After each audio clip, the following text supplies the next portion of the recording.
నమస్కారం. నా పేరు కాళేశ. ఉచ్చడిపాలెం పట్టణ టీడీపీ ప్రధాన కార్యదర్శిని, మైనార్టీ ప్రధాన కార్యదర్శిని.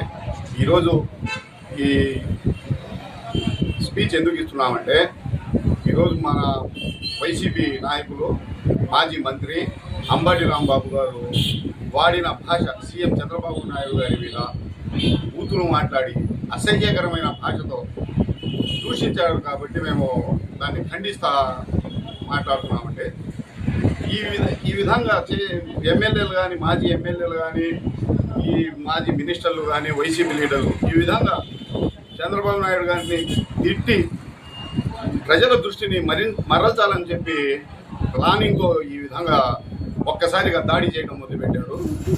ఎందుకంటే తిరుమల లడ్డు విషయంలో సిట్ దర్యాప్తు జరిపి వైసీపీ గవర్నమెంట్లో కల్తీ జరిగింది అని చెప్పి తేల్చిన తర్వాత దాన్ని ప్రజల దృష్టిని మరల్చడం కోసం ఈ విధమైన నాటకాలు వేస్తా, ఈ విధంగా బూతులు మాట్లాడతా ప్రజల దృష్టిని మరల్చాలని చెప్పి ప్రయత్నిస్తున్నారు.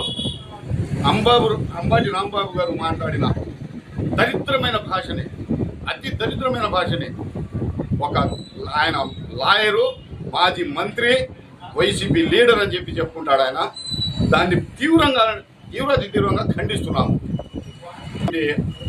తరఫున ఖండిస్తూ ఉన్నాము.